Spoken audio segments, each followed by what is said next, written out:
তোমরা বসে যাতে গেলে অনেক ভালো হতো।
সাউন্ডটা একটু ছাড়ে নিয়ে এদিকে এসে বসে যাও না, সাউন্ডটা একটু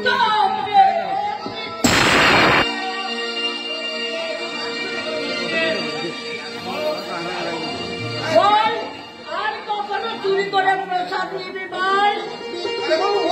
বলছি আগে ছাড়বে তো না, আগে বল, তাও ছাড়বো। আর কখন অমন করবো না, এই তোমার প্রসাদের দেখবে। চুপ কর হতো ভাবে না, ফুসকো টাকা হাত মুখ না ধুয়ে তোরা এই হাতে প্রসাদ খেয়ে ফেলবি। আরে বাবা, সন্দেশ বলে কথা, অতক্ষণ কি আর হাতে রাখা যায় নাকি বলিস? এখন নিশ্চয় আমার তো আর একটু হলে জিভের জল গড়িয়ে পড়তো। তাই বলে পুলিশের সন্দেশ চুরি করবে, লোকে কি বলবে বলতো? আরে লোকের কথা ছাড়ো তো, বাইরে আমরা যাই না কেন, এই বৌদির সামনে চিরকাল আমরা সেই ছোট্টবেলার শিশু নাকি বলে। শুধু শিশুই নয় রে বোকা, এই বৌদি আমাদের শ্যামই মা, আর আমরা হলাম এই মায়ের বখাটে সন্তান। তোদিকে আমি দিতে পেরেছি ভাই, যা দিয়েছ তার হিসেব তো আমাদের কাছে জমা আছে বৌদি। কি বললি? ছোটবেলায় আমরা মাকে হারিয়েছি, মাকে মনেও পড়ে না, তখন থেকে তুমি আমাদের মায়ের মতো মানুষ করে তুলেছ, সীমাহীন সে মমতা দিয়ে মাতৃস্নেহের অভাব তুমি পূর্ণ করেছ। তাই তো তোমার দিকে তাকিয়ে আমরা আরো 5 জন সন্তানের মতো হাসতে হাসতে বলতে পারি,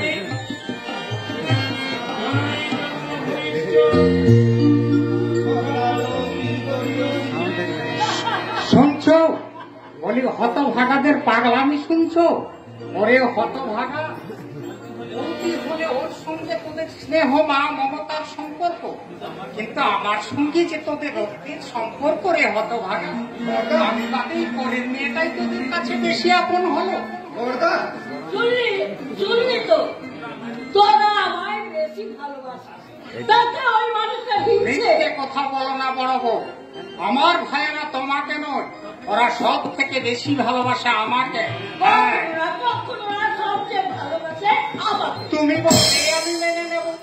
আচ্ছা অল্পনা, তুই বলতো এই হতভাগারা কাকে বেশি ভালোবাসে? কাউকে না। সে কি রে, সব থেকে বেশি ভালোবাসে এই দেবদুল্লার দাদা আর এই দেবদুল্লার বৌদিকে। ভালোবাসাটা খুব সমান ভাগে ভাগ করে দিলি। আলপনা বুদ্ধি আছে নাকি বলো বলবো? আরে ওর সাথে শুনতে শুনতে তোমার ভালোই যাচ্ছে।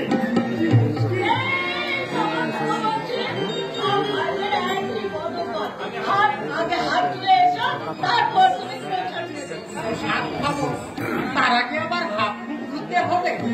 ঠিক আছে, কারণ সবচেয়ে বড় সন্দেশটা আমায় দাও।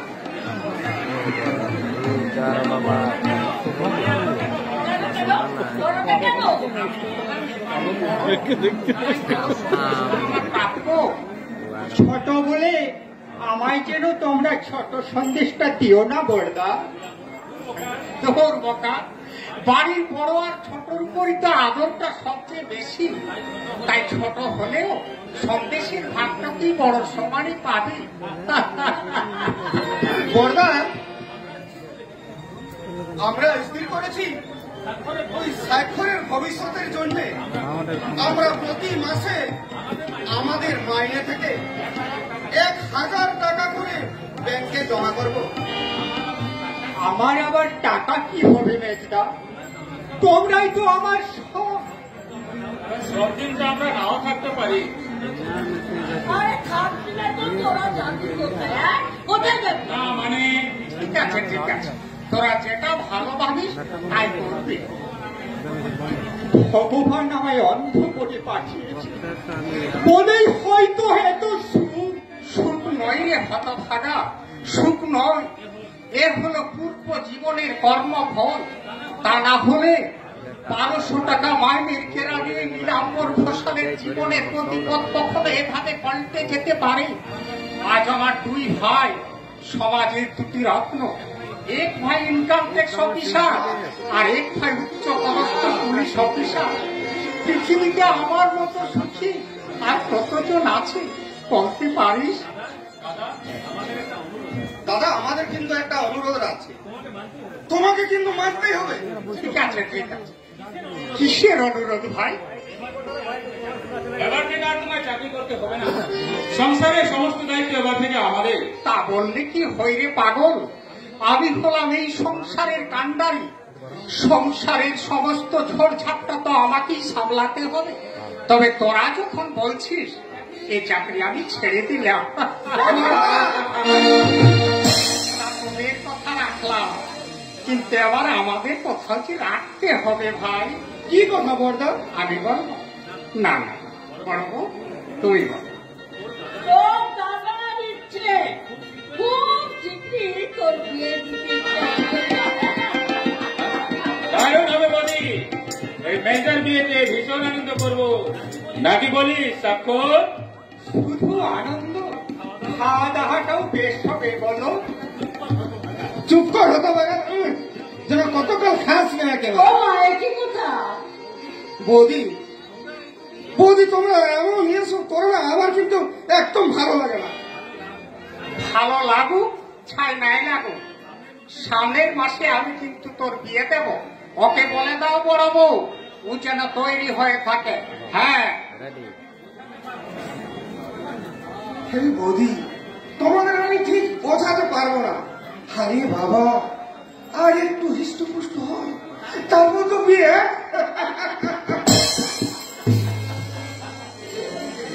ভাগা কি বলে গেল বড় বউ? কি আবার বলবে?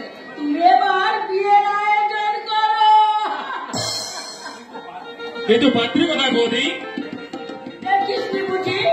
ওই দেখ, মুখ নিচু করে ওখানে দাঁড়িয়ে আছে। আরে আলপনা, এই আলপনা আমাদের বউ বৌদি। বৌদি, হতভাগীরা অভিমান করে লজ্জা পেয়ে এখান থেকে চলে গেল। তোরা তোদের নতুন বৌদিকে কেমন দেখলি বল? ভাস্করের সঙ্গে মানাবে তো? দারুণ মানাবে বৌদি, দারুণ মানাবে, কিন্তু মেজদা এখনো হতভাগা কিছুই বোঝে না। বিয়ের মণ্ডপে আমরা সবাই মিলে ওকে অবাক করে দেব। না মানে মেজদার মতামতটা যদি একবার। কিসের মতামত? আমি তোদের বড় ভাই, চিরকাল আমার প্রতি সমস্ত কাজ হয়ে এসেছে। আজ বিয়ের জন্য ভাইয়ের কাছে মতামত নিয়ে আমাকে পাত্রী নির্বাচন করতে হবে? না মানে? তোরা সবাই জানিস না, আলপনা খুব ধনী বাড়ির মেয়ে। আজ থেকে 2 বছর আগে কোন এক দুর্বৃত্তদের হাতে ওর বাবা মা ভাই বোন সবাই খুন হল।